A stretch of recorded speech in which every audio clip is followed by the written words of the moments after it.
on. Go ahead, Michael. Thank you.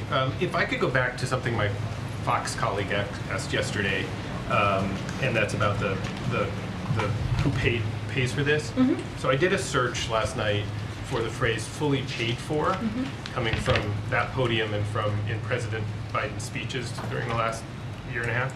I found scores of them. I promise I won't read them all, but just a couple.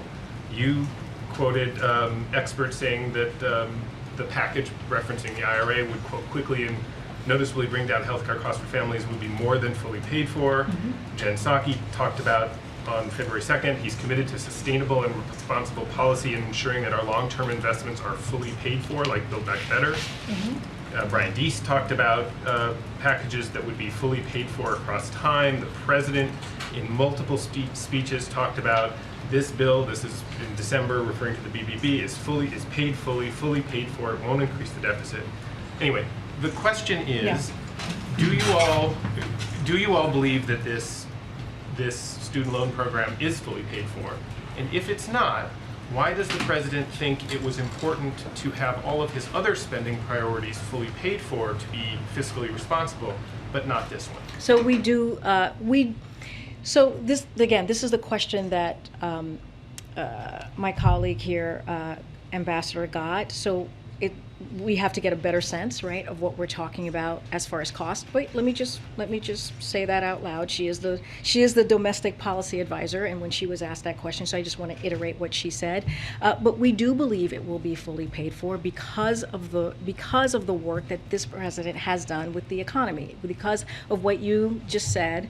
What I just said is what we have done to bring down the deficit reduction. That matters, and the work that we'll continue to do. Look, when you look at IRA, it is also that $300 billion deficit is going to matter, right? When you think about that 1.7 trillion by the end of this fiscal year is going to matter as well. And also, here's the thing: when we talk about the pause being lifted, that's going to bring $50 billion per year back into the Treasury, right? That was actually not happening throughout almost for 2 years now. So that's going to be coming back at the same time that basically people are getting these benefits from this plan. Just to clarify, the previous, whether it was the Build Back Better proposals or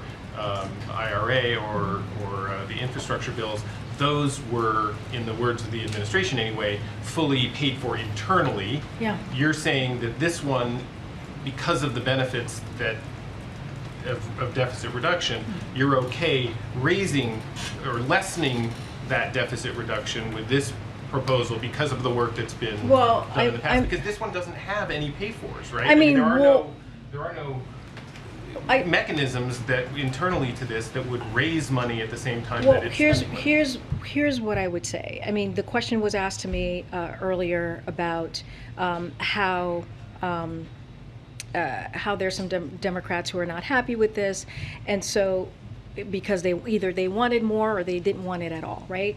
And what the president did, the step that he took, was to do this in a fiscally responsible way. This is what we believe. This is why it took us this time to do the legal review, to look at the process. This is why we didn't do the 50,000. We did up to 20,000.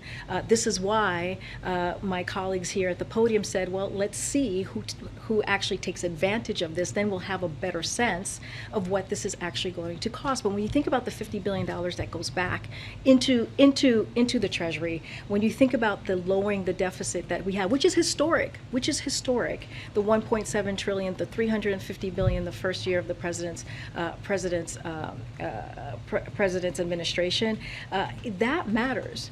And it is, it is one of those things that, always welcome this conversation, but what we have done is fiscally responsible. What the last administration did was not. It just was not.